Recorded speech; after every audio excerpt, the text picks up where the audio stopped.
Ever wonder what Jimmy Fallon is really like? Bring it on!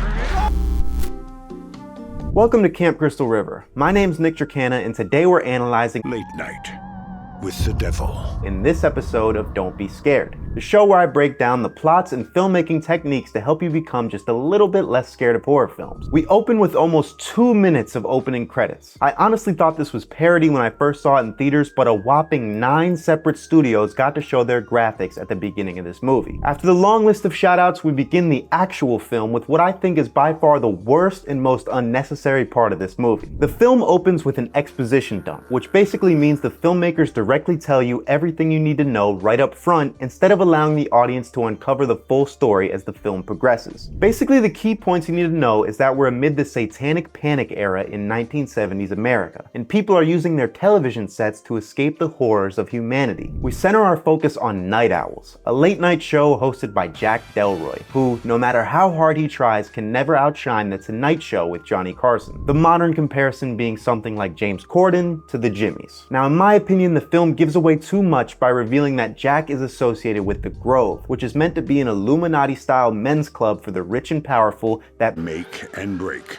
careers. Jack's longtime wife Madeline dies in 1976, sending him into a short, reclusive hiding, which he ultimately breaks and returns to television only a month later. With his contract expiring, Jack's career longevity rides on one special Halloween episode in 1977, where he plans to shock viewers with Can't Miss TV. The episode's guests are Christou, Carmichael Haig, Dr. June Ross Mitchell, and Lily, who's the subject of her new book, Conversations with the Devil. Now, the aesthetics and writing of this whole opening monologue are incredible and really set the tone for what this movie's gonna be. Lead actor David Dastmalchian does an amazing job of capturing all the corny late-night host mannerisms and PG-13 jokes. Within this monologue, he reveals it's Sweeps Week. Sweeps Week, as we all know, is the all-important national ratings period. Basically implying that if this show doesn't do well tonight, Night Owls might not be returning to the air. He then finishes his monologue by introducing Christou, a famous medium who's going to attempt to reach some spirits among the live studio audience on the ever-spirited All Hallows Eve. Christou soon gets hit with a phantom brain freeze as he contacts a Peter.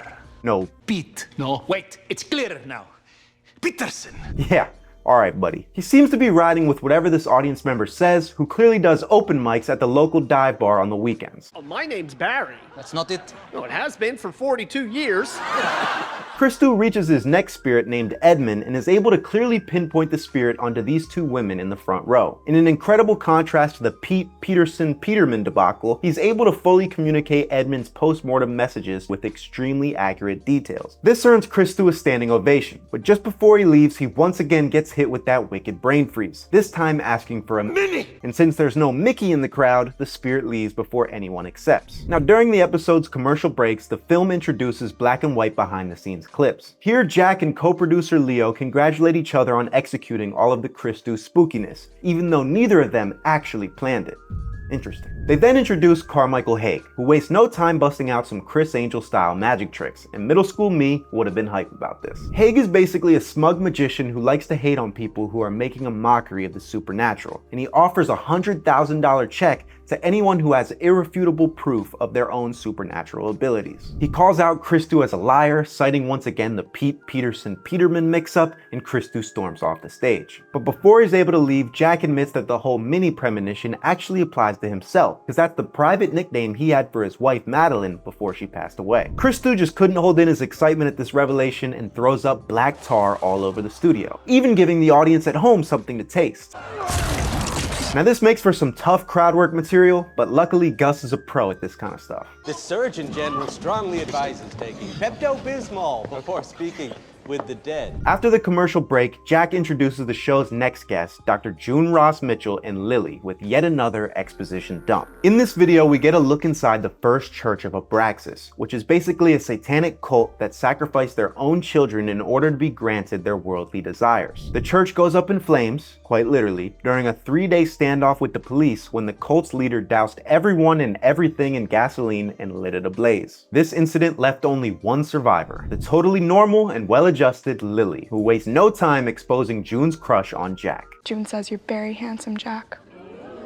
Shut up, that's so embarrassing. She also gives Jack a very ominous sounding compliment. I think you're gonna be very famous soon. Off air, June warns Jack that she's becoming more unpredictable, and it's not a good idea to proceed with the show. But Jack reminds her that it'll be a great promotion for her book and pressures her to continue. Leo then walks over and casually drops the bomb that Christou died on his way to the hospital. It seems that the fake vomiting was actually real vomiting, and it was a little bit more than just a stomach bug. Before Jack has too much time to process this information, the show goes back on air. Jesus Christ. June claims that Lily is possessed and has learned how to tame the demon inside of her, which she calls Mr. Wriggles because he wriggles his way inside my head, and then he wriggles his way out. Jack then asks to talk directly to Mr. Wriggles, which June adamantly denies, but Lily insists it'll be okay. Please, can Mr. Wriggles come out and play, please? And with the help of some good old-fashioned peer pressure, June agrees to a live demonstration. June hypnotizes Lily, which conjures up our friendly pal Mr. Wriggles with some incredible vocal effects. What is this? Mr. Wriggles claims that him and Jack Go way back. and that they met among the tall trees. A moment that would have hit so much harder if the beginning of the film didn't already reveal that Jack was part of some sketchy business in the Grove. This sends a shockwave through the studio and Mr. Wriggles levitates before Lily is able to return to her own body. Now the crew is definitely shook by what they just saw, but Jack is fucking hyped because people are now saying It's the biggest TV event since the moon landing. we got the moon landing, the Super Bowl, the OJ trial, and The night Jack Delroy interviewed the cock-fucking devil. but the show's not over yet, folks. It's time for Haig to attempt to debunk June and Lily's demonstration with a demonstration of his own. He sits Gus down and begins to hypnotize him with a more classic cartoon approach to hypnotization. He instructs all the viewers at home to also watch carefully before proceeding with his one-on-one with Gus. Haig then continues with a fair amount of intense smolders before Gus begins his sensual striptease. Ow! First with his jacket, then his shirt, then his belly fat? It looks like Ozempic really does have some strange side effects. Now it looks like Gus has a diet of mostly raw pork because his entire body has become filled with worms. That is, until it's not. Turns out this was all a hypnosis act from Haig and he was able to trick Gus, Jack, and the entire studio audience into thinking they saw worms coming out of Gus's body. Upon reviewing the live footage, it looks like Haig was right. He tricked everyone, even us as the audience, into seeing something that never happened. Now this puts June in the hot seat, making the audience second guess if Lily's interaction with Mr. Wriggles was even real. They review this portion of the live taping and lo and behold, the footage matches with what we saw. They even do a frame-by-frame replay like we're reviewing a touchdown and we see Minnie hanging out behind Jack during all the festivities. Haig begins rambling about all the possibilities of how this footage could be doctored when Lily turns into a fucking Marvel villain. Gus tries to recite some classic Exorcist lines to save the day, but Lily twists his head around like the yellow knob of a fucking bop it. She then hangs June by her own cross necklace. Talk about being double crossed, am I right? This causes Haig to fold immediately. After being a douchebag the entire movie, all it took were a few violent deaths right in front of him to change his heart? I guess that kind of adds up. But Lily isn't having it. She basically tells Haig to keep that same energy and disintegrates his $100,000 check before turning him into some Velveeta cheese. She decides to spare Jack as the broadcast cuts the static and we return to the beginning of Jack's career. Now these final 10 minutes are really what make this one of the best horror films of the year. It's our first time seeing night owls and Jack Delroy in the modern widescreen aspect ratio. You okay, Jack?